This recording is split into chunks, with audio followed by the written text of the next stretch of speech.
Europe 1, Le grand direct de la santé. Jean-Marc Morandini. Avec vous, docteur Gérald Kierzek, on va parler des tendinites. Alors, comment les soigner, comment les éviter également, parce que c'est un mal très fréquent qu'on peut prévenir. D'abord, une tendinite, c'est quoi ? Alors, comme son nom l'indique, la tendinite, ça se termine par it, donc c'est une inflammation. Et c'est une inflammation de quoi ? Du tendon. Alors, le tendon, c'est ce qui accroche vos muscles aux os. C'est cette petite zone d'accroche, donc qui est stratégique, parce que dès que vous faites un mouvement, eh bien, vous allez contracter votre muscle qui est accroché à l'os, et ça va tirer au niveau de cette zone qui est très sensible, qui est le tendon. Et dès que le mouvement est soit répétitif, soit un mouvement un peu forcé, soit éventuellement un mauvais mouvement, et je pense aux sportifs et au tennis elbow. Le tennis elbow, c'est une tendinite, c'est la tendinite du coude. Chez des mauvais joueurs de tennis, ou en tout cas des gens qui ont un mouvement qui est un peu anormal. Sympa pour tous ceux qui ont une tendinite. Oui, la prochaine fois que je vois un mec qui joue au tennis et qui a un tennis elbow, c'est que c'est un mauvais joueur. Le docteur Kierzek a dit que t'étais un mauvais, c'est pour ça que t'as une tendinite. Non, mais c'est un mauvais mouvement. Alors, c'est un mauvais mouvement aussi répétitif. Par exemple, la caissière ou des travailleurs qui font un mouvement répétitif et parfois pas très ergonomique, eh bien, ce mouvement répétitif va entraîner, à force de forcer sur ce tendon, une inflammation anormale de ce tendon, et ça fait mal. C'est la tendinite qui est un phénomène aigu, donc ça va faire mal sur le cou, et si on ne met pas au repos, eh bien ça va durer, et quand ça dure, ça devient une tendinite chronique qui est très difficile à soigner. Et la tendinite, ça fait partie, je disais en introduction, c'est travailleurs-travailleuses, parce que ça fait partie des troubles musculo-squelettiques. Ce sont des pathologies extrêmement fréquentes, et les médecins du travail y sont confrontés avec des gens qu'on est parfois obligés de changer de poste de travail parce que c'est vraiment handicapant au quotidien. Ça peut arriver où ? Donc à quels endroits ? Ça peut arriver à tous les endroits de l'organisme où il y a un muscle, et il y a des muscles partout dans l'organisme. Alors, on considère que les tendons les plus atteints, c'est l'épaule, et c'est la tendinite de l'épaule. C'est le tendon d'Achille, vous savez, au niveau du pied, qui peut faire mal. Et on le dit, quand on est sous antibiotiques, et notamment certains antibiotiques qu'on utilise dans les infections urinaires, qu'on appelle les quinolones, fragilisent cette zone, le tendon d'Achille. Donc, si on est sujet à des infections urinaires, qu'on prend beaucoup de quinolones, on peut avoir un risque de tendinite, voire de rupture du tendon d'Achille. Ça veut dire qu'il ne faut pas trop forcer, et c'est pour ça que les médecins disent attention, pas trop de sport pendant la période où on prend des antibiotiques.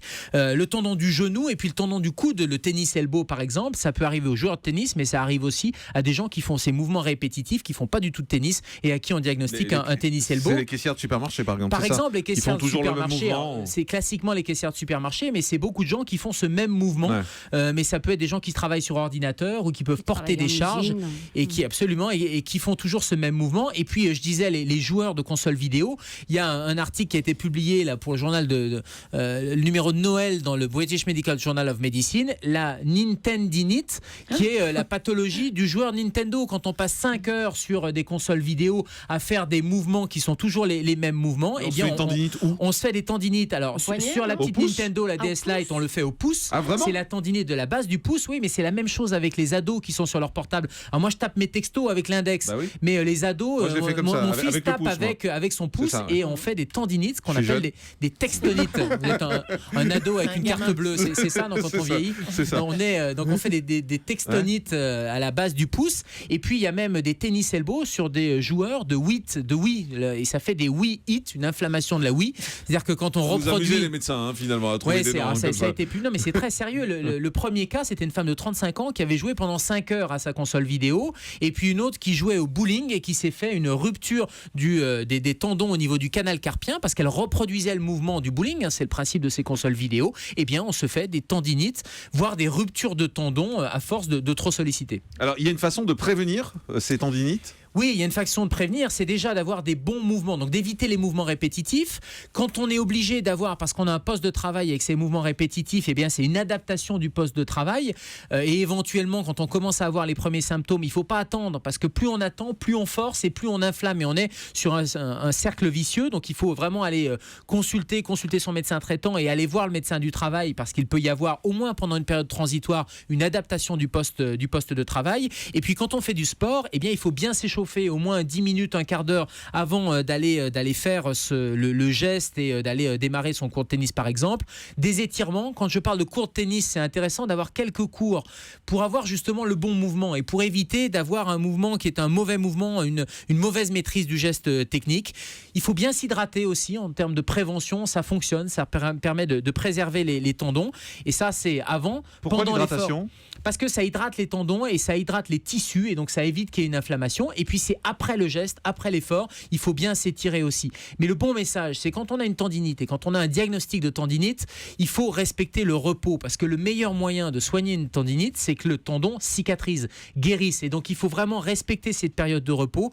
C'est parfois très long. Alors c'est vrai qu'on en a un peu marre, on a envie de reprendre un peu prématurément le sport ou le geste qui a causé la tendinite. C'est vraiment une mauvaise idée, parce qu'il vaut mieux avoir cette abstinence raisonnable, et ça dure parfois plusieurs semaines. Sinon, on va arriver sur un problème de tendinite chronique qui est très embêtant. Est-ce que la chaleur, ça aide? Parce qu'il y a des pommades comme ça qui font chauffer. Non, en général sur les muscles. Non, c'est plutôt le froid. Ah bon? Il faut plutôt, pour le traitement antidouleur, c'est plutôt la glace qui est et le totalement à côté repos. de la plaque. C'est plutôt la glace qu'il faut mettre. et le repos. C'est vraiment le repos, l'arrêt du geste. Le chaud, non, parce que le chaud, ça va vasodilater. Et quand ça vasodilate, c'est-à-dire que ça ouvre les vaisseaux et donc ça augmente l'inflammation. Donc c'est pas bon le chaud. Donc c'est plutôt la glace qui au contraire va resserrer les vaisseaux. Mais tous ces produits qui chauffent, c'est pas pour les tendinites du tout? C'est pas pour les tendinites du tout. C'est pour un repos musculaire, pour que le muscle se détende. Mais quand on est au stade de tendinite, et c'est encore une fois, c'est pas le muscle, mais c'est le tendon, c'est dessus ou dessous le muscle, eh bien il faut mettre au repos et prendre des anti-inflammatoires. Alors ça marche quand il y a un phénomène aigu, quand il y a une tendinite aiguë, c'est sur prescription médicale, des anti-inflammatoires qui vont lutter contre l'inflammation. Par contre, les anti-inflammatoires, quand il y a une lésion chronique, quand il y a une tendinite chronique, ont plutôt un rôle néfaste. Et là, ça va plutôt être la kiné et les kinésithérapeutes qui vont rentrer en action avec un certain nombre de techniques qui sont des techniques soit d'ultrasons, soit des techniques de massage ou d'étirement, et des exercices qui sont très codifiés et qui vont pouvoir améliorer la situation. Et ça peut aller même jusqu'à la chirurgie. Alors c'est surtout quand il y a des ruptures de tendon d'Achille. Mais sinon, encore une fois, c'est vraiment mettez au repos ce tendon, c'est qu'il est fatigué. Europe 1, le grand direct de la santé. Jean-Marc Morandini.